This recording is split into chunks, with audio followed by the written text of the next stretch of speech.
Hi, I'm Kristen Andrews. In reality, I'm nothing, but I do know I am. One of the doctrines, one of the beliefs that we have in the Christian church that is being contested, that some people are saying is too far out of reality to believe, is that of the virgin birth. That is, that we believe that Jesus was born of a woman, from a woman who had no sexual relations with a man, or had had no sexual relations at all. She was a virgin.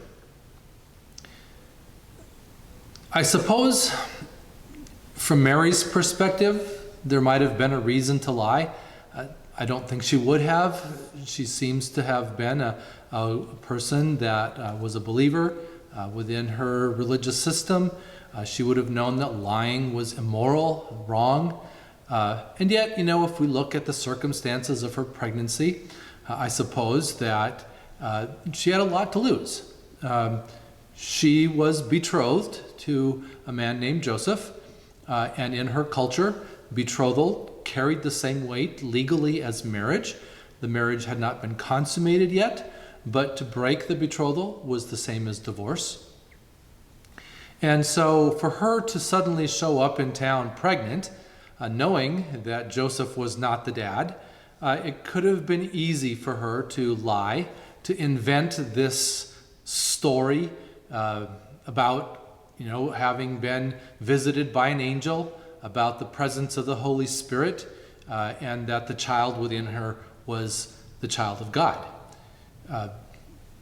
Perhaps not a very believable story, but conceivable that she might have made it up in order to save face, in order to save her place within her society.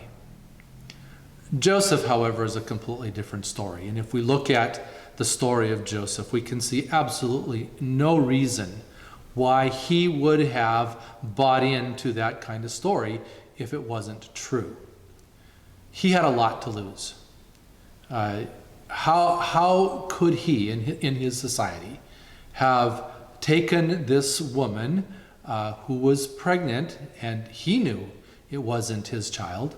How could he have taken that woman into his family to be his wife and to raise that child? It would have been a disgrace for him. Yes, he was an honorable man, and so as we read the account, we find that in his honor, and to show that he was an honorable man, he wasn't going to make a big deal of it. He wasn't going to demand, as the legal law suggested, that Mary could be stoned for adultery. Instead, he was going to send her away, perhaps to some relatives someplace out, away from where they were, where she could have the baby quietly and raise it quietly apart from where he lived.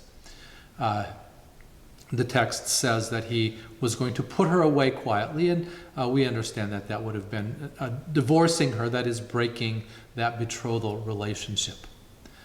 So why would have Joseph not done that, unless the story is true? It's very possible that the people in the community shook their heads when he decided to take Mary as his wife, based on a dream that he had. We find that dream in the Gospel of Matthew. It's in chapter 1, where after Joseph found out that Mary was pregnant, an angel visited him in a dream and told him that the child that was in Mary's womb was of the Holy Spirit. That we can't really explain really what happened. I suppose biologically, the Holy Spirit came upon Mary and placed himself into her ovum, which was then implanted in her womb, and so that her child was a product from her ovaries. Beyond that, we don't know, because it simply says that she would become pregnant, that the Holy Spirit would come over her, come upon her. And we know that it's not some kind of weird sexual relationship. That was an idea that the Greeks and Romans had about their gods, that they could impersonate men and have sex with women and produce demigods. That's not at all how this text reads, but that the Holy Spirit caused Mary to be pregnant, and that that pregnancy, that child that grew within her, was the Son of God. And both Mary and Joseph were told that they were to name that child Jesus because he would save his people from their sins. So then we read about the birth. None of the two Gospels where the birth is recorded give us a lot of details. We read the stories both in Matthew and in Luke. Luke is a little bit more detailed. Luke tells us about the census, where Mary and Joseph went from Nazareth, where they were living, to Bethlehem, which was their ancestral home, so that they could be counted in a census. We don't know a lot more about the birth, except that it happened. In Luke, we have the record of the angels going to the shepherds in the fields, and the shepherds coming to worship that newborn baby. In Matthew, we have the account of the Magi, wise men from the east. We don't know anything about them. We don't know how many there were, simply that they followed a star. That originally they went to Jerusalem, believing that that's where a king would be born. The prophets, the scribes in Jerusalem, reading the prophets of the Old Testament, told them that the prophecy announced that Bethlehem would be the place for the Messiah to be born. And then the star led them to Bethlehem. And so we have that story in Matthew. But we don't really have a lot other than that in terms of the actual birth story. We do have the story not the story, but the writing of John, who takes a completely different approach in his gospel, that tells us that the Word, and he introduced the Word at the beginning of his gospel by telling us that in the beginning the Word was with God, and the Word was God, and that it was through the Word that everything was created. And so we know that the Word is Creator God that has existed from all time, and even time is our concept, but that exists without a beginning, and that Word became flesh. And so God used this miraculous event. We go back to talk to Mary, and certainly she would have talked to Matthew, and she would have talked to Luke and given her account to them so that they could write. Mary was astonished at this announcement to her by the angel, and her question to the angel was, "How can this be? I'm a virgin. How can I be pregnant? I'm a virgin." And the reply from the angel was that nothing was impossible for God. So we come to understand that God did the impossible in that occasion, in placing himself into the womb of a virgin, so that he could do something else that seems impossible for us. We also read in Luke chapter 18, where Jesus was having a conversation with his disciples and some other people obviously listening in on their conversation about how difficult it is for a rich person to be saved.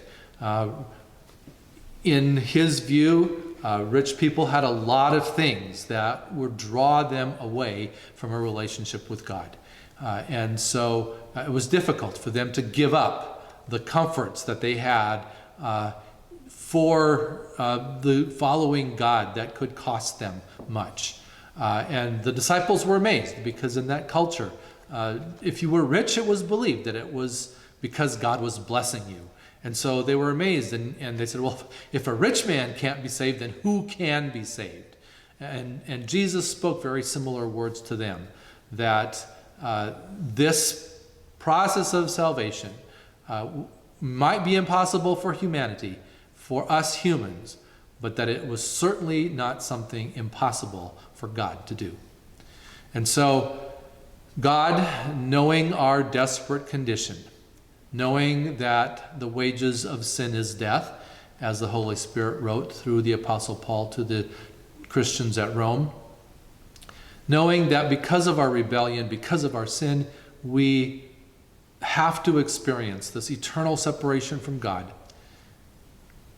And knowing that the only way to mitigate that, the only way for some other path to be created, was for God to become a human, and then for that perfect man to take on himself the death that all of the rest of humanity deserves.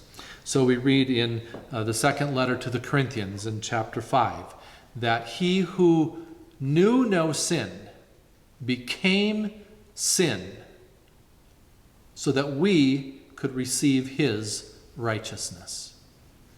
And so the virgin birth then becomes an absolutely necessary piece of what we believe about God and his relationship to us and his inviting us into relationship with him. Because that was the way for a perfect man to take the punishment for sinful humanity. That was the way for a perfect man to step in and take what we deserve, the death we deserve, so that we could be forgiven and so that we could be given life. Certainly Mary was astonished, and she thought it an impossibility, and yet she was assured by the angel who came to her that nothing would be impossible for God. Joseph was astonished, and he was looking for a way within his culture to not make a big deal of it and yet to put Mary away, until he was visited in a dream, where God spoke to him also of the possibility of what God was doing, and that the child in Mary was indeed the Son of God, Jesus, given to us to save us from our sin. Thank you for listening. God bless you.